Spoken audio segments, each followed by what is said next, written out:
yo iba a grabar esta presentación para que fuera exactamente 15 minutos.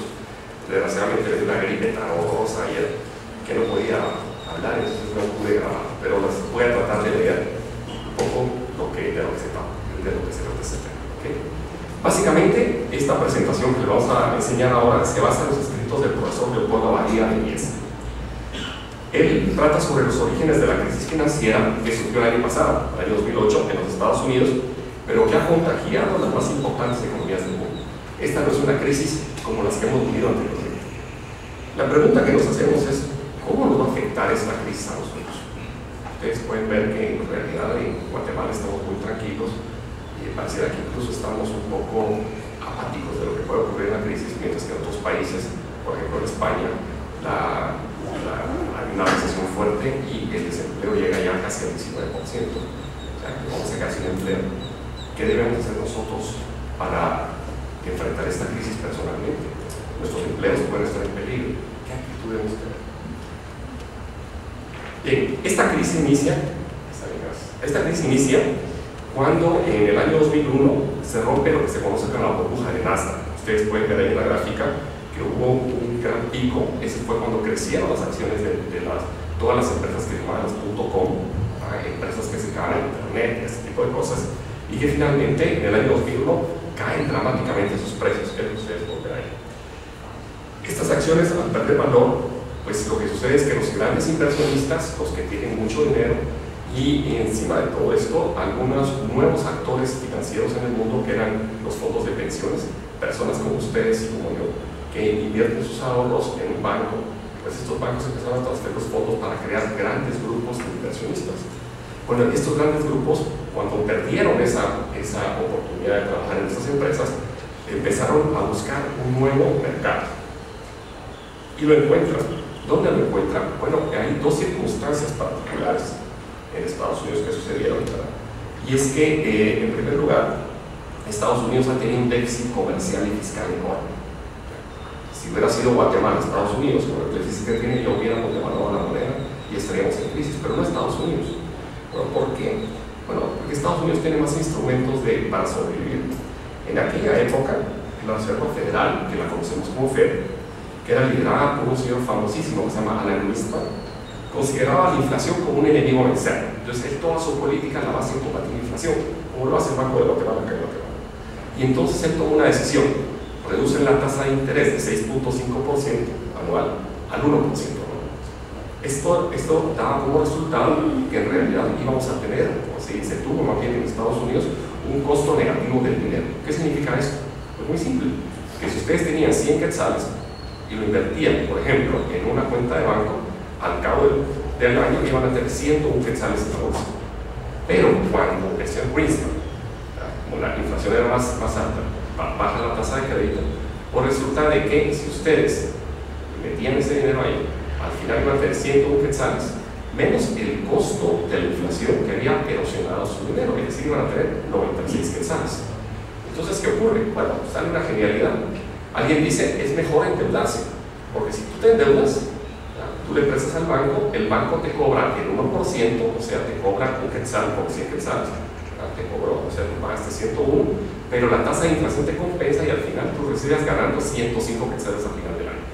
Es decir, en lugar de depositar dinero y tener 97 quetzales al final del año, pido prestado y tengo 105. Es genial, ¿no les parece a ustedes? Luego, el presidente Clinton lanza la iniciativa de proveer de casa a todos los estadounidenses. Ese es un sueño de todos los gobiernos, querer ayudar a todas las personas. Y lo que él hace es que flexibiliza las hipotecas, es decir, permite que todo el mundo pueda adquirir una hipoteca con facilidad. El efecto combinado de la baja del interés, la alta tasa de inflación y las políticas de Clinton, lo que hizo fue que se creara una burbuja o un mercado inmobiliario que creció enormemente. El precio de las viviendas en Estados Unidos en 10 años pasó del simple al doble. Entonces, aquí lo que estamos ilustrando esta gráfica es precisamente lo que les estaba diciendo. Si ustedes ven, la línea roja es la inflación y la línea azul es el interés. Quiere decir que era mucho más fácil, era mucho mejor prestar que ganar. Entonces, ¿qué hizo la gente? Pues prestar y prestar y prestar. Los préstamos hipotecarios entonces se dispararon. Miren ustedes en esa gráfica, la línea azul, lo que ustedes ven es cómo los préstamos hipotecarios en Estados Unidos pasaron de 200 millones de dólares a más de 200 millardos de dólares, a más de 1.000 millardos de dólares en apenas 10 años. Mientras que los préstamos normales al consumo en la línea morada prácticamente no evolucionaron. Entonces el negocio hipotecario empezó a crecer de forma pasmosa, requería enormes cantidades de dinero. Los bancos americanos no lograban ganar mucho dinero debido a que prestaban a tasas muy bajas. El señor Greenspan los obligó a usar tasas bajas, entonces al final no tenían mucho dinero. Sí, no solo tasas bajas, sino que las políticas de riesgo eran demasiado liberales. Correcto. Entonces se le daba créditos a gente que no tenía... Correcto, eso es exactamente lo que vamos a hacer. Okay. Sí, me parece muy bien. La conclusión que dice es perfecta, ciertamente, ¿verdad? El costo de los ahorrantes era nulo. Al decrecer el margen de intermediación de los bancos y escasear el dinero, los bancos buscan dinero de fuera. ¿Y dónde lo encuentran? En la conexión mundial financiera. Entonces veamos nosotros cómo mucho dinero pasó de bancos de aquí, de Guatemala, no tanto, decía algunos, de Europa, de Japón, de muchos lugares, empezaron a financiar bancos y operaciones en Estados Unidos. Y entonces vemos aquí uno de los ingeniosos artefactos que construyen los inversionistas, ¿verdad? Para aumentar las ganancias de los bancos, porque eran muy bajas, ¿verdad? Alguna persona, un ingenioso hombre de negocios, concluyó que lo que tenían que hacer eran dos cosas: tratar de darle más dinero, más préstamos a personas, como bien lo dijo la señora, que no tenían suficientes garantías, porque al aumentar el riesgo a estas personas le cobró más dinero, ¿verdad? Y además pensó que si esa operación la hacía masivamente, las ganancias del banco iban a crecer exponencialmente. Genial, muy fácil, ¿verdad? Entonces, como Clinton buscaba que todo ciudadano tuviera una casa y la Fed mantenía costos bajos de dinero, pues de ahí la crisis sobre el paso. Y entonces, estos ingeniosos hombres de negocios, muchos de ellos graduados de las más importantes escuelas de negocios del mundo, como Harvard, Stanford, Wharton y otras, decidieron ofrecer préstamos a unas personas particulares que después les vamos a llamar ninjas. Personas que no tenían ni ingreso fijo, ni empleo fijo, ni propiedades. Los banqueros decidieron cobrarles una tasa de interés mayor a estos clientes debido a que era muy riesgoso prestarles dinero. El crecimiento de la demanda de la vivienda se convirtió en un boom debido a las políticas del gobierno de Clinton, y nuestros amigos banqueros crearon un nuevo instrumento financiero, las hipotecas subprime. Ustedes van a ver aquí en adelante cómo va cambiando toda la criminología financiera y que hace que esto sea un enredo terrible, ¿no? Entonces vemos que lo que vemos aquí en conclusión es que hay gente que tiene pocas capacidades de pago. Se les otorga dinero, pero saben los banqueros que probablemente no lo paguen. Entonces ellos dicen, esta es una hipoteca de baja calidad. Le vamos a denominar hipoteca subprime. ¿Cuál es la diferencia entre una hipoteca prime y una subprime? Bueno, una hipoteca prime, ¿verdad?, es aquella que tiene un bajo riesgo financiero. Y una hipoteca subprime es una que se le otorga a una persona que sabemos que probablemente no la pague.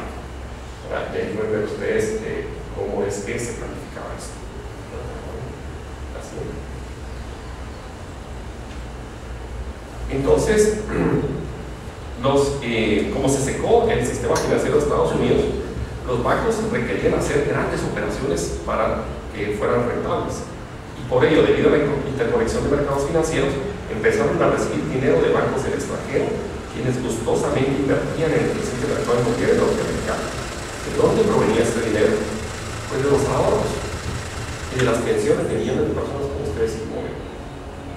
Los ahorros de muchas personas se perdieron ahí. Ustedes recordarán algunas malas experiencias que hemos tenido aquí con el Banco de Comercio, con el café, que nos recuerdan algunas de este tipo de cosas, ¿no? Dice, luego nosotros encontramos, ¿verdad?, de que estos bancos inventan una nueva forma de enmascarar todo esto, ¿verdad? Ellos dicen, bueno, resulta de que si le damos hipotecas de baja calidad a las personas, pero alguien tiene que financiar esto, ¿no? Y entonces decían, ¿cómo le vamos a vender a nuestros socios en el extranjero, a los bancos del extranjero, estos títulos? Y entonces inventan la titulación. ¿Y qué es la titulación?